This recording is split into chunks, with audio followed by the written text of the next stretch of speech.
I'm gonna show you how to make crazy set piece routines like the masters Brentford. We're gonna dive into Brentford's real life set piece tactics and then translating that to Football Manager. So let's get right into it.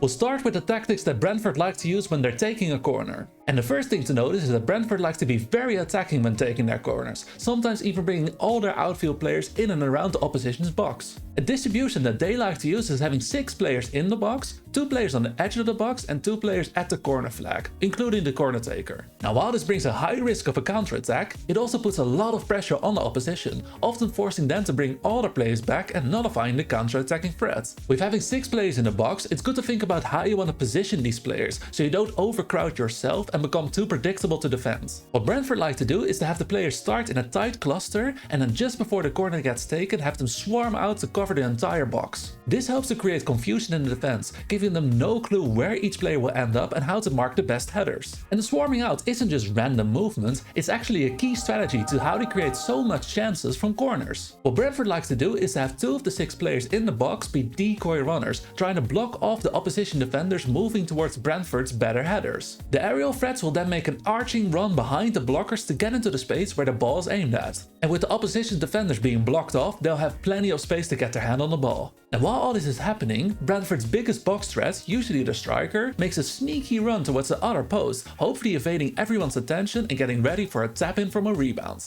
All of this dynamic movement makes it an absolute chaos to defend against, which is exactly what Brentford wants. And they actually use another trick to make it even more unpredictable. We've seen that Brentford like to place 2 players, including the corner kick taker, at the corner flag. But the trick here is to use 2 different footed players there, so the opposition will never know if it's gonna be an in-swinging or out-swinging corner. And Brentford love to take advantage of this interchangeability, often switching between going directly to the near post or taking a short kick and sending the ball to the center or far post. This all combines into dynamic, unpredictable routines that any opposition will struggle against.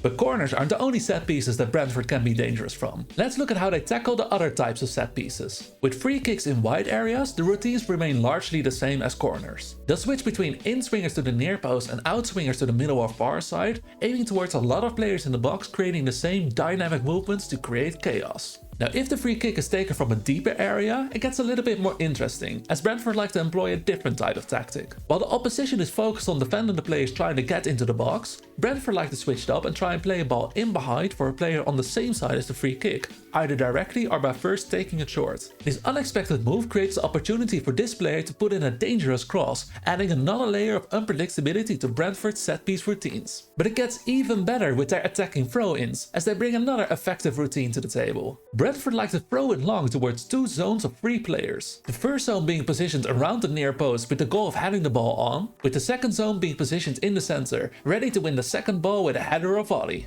But we shouldn't only focus on attacking set pieces. Let's look at how they go about defending them. Brentford's defensive routine is pretty much the same for every type of set piece. They like to have a mix of zonal and marking to have a well-balanced defense. You'll often see their 4 best headers in a straight line applying zonal marking, their 4 best player trackers getting close to the attackers for player marking, and their 2 best runners staying on the edge of the area, providing cover while also providing the opportunity for a counterattack. The only thing that really changes for the type of set pieces is the creation of the wall when defending free kicks. For direct free kicks, you'll see a 4-player wall consisting of the 2 runners and 2 player trackers. And for the wider free kicks, you'll see a 2-player wall consisting of both the runners. This all creates very well-balanced defensive routines, covering everything that you might want in your defensive set piece routines.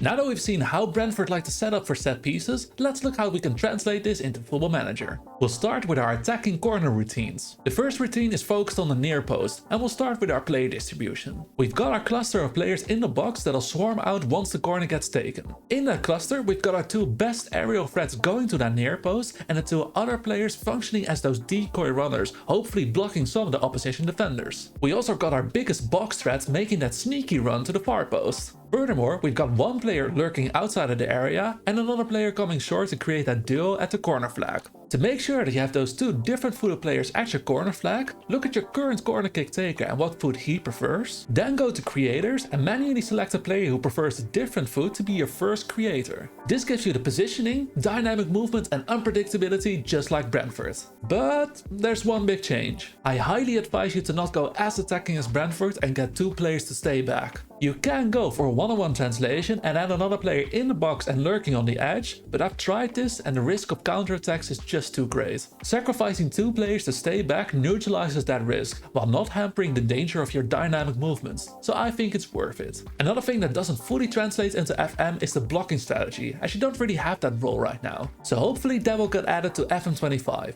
For now, we'll have to deal with our decoy runs. For our second attacking corner routine, we'll pretty much copy the first one with some small tweaks. This time we'll take a short kick, which will then get lobbed to the center or far post. Our biggest aerial threats will therefore look to attack the far post this time, while our biggest box threat now sneaks on over to the near post. For the rest, it all stays the same. Combining these 2 routines gives you the unpredictable interchangeability that anyone will struggle against.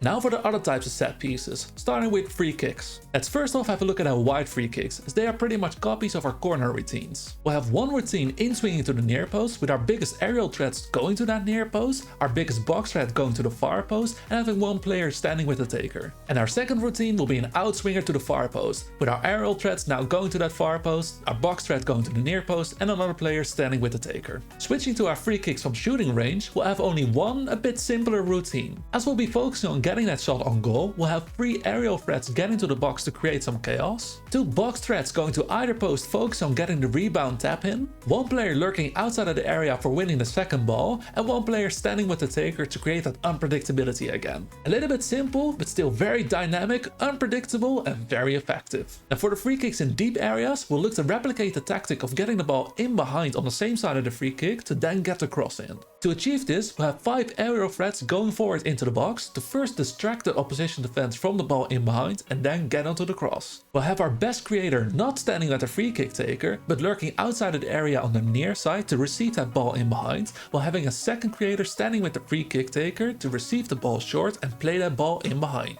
Applying this routine will see your opposition stand confused while you tap in those crosses. Now for those attacking throw-ins, let's recreate those long throws. You can recreate the 2 zones that Brentford used by having 3 players lurk at the near post, looking to head the ball on, and 3 players lurking at the far post to win the second ball and get those goals. Seeing this in action is absolutely amazing, and it also rounds off our attacking routines. But we're not done yet, as we've got some defensive routines to set up. Luckily these are a little bit less complex, as creating a well-balanced defense of both zonal and marking is a bit easier to set up. Let's start with the defensive corner routine. To create a straight line of zonal marking on the 6-yard box, have your 4 best aerial threats set to zonal marking duties. To balance that zonal defense with some marking defense, have your 4 best player trackers all set to player marking duties. Finally, to create some counter-attacking threat, have your 2 best counter-attackers stay on the edge of the area to create some defensive cover while also being ready to get in behind. And since this creates such a well-balanced defense, you can pretty much copy this defensive corner routine to all the other types of defensive set-piece routines, substituting the zonal marking duties with the go-back duties where it's not available. The only thing you really have to change is how to create the wall for free kicks. For free kicks from shooting range, we've got a 4-man wall consisting of the 2 counter-attackers and 2 player trackers, and for the other types of free kicks, we've got a 2-man wall consisting of only the counter-attackers. And with that, you've got your complete set-piece routine so you can dominate like Brentford.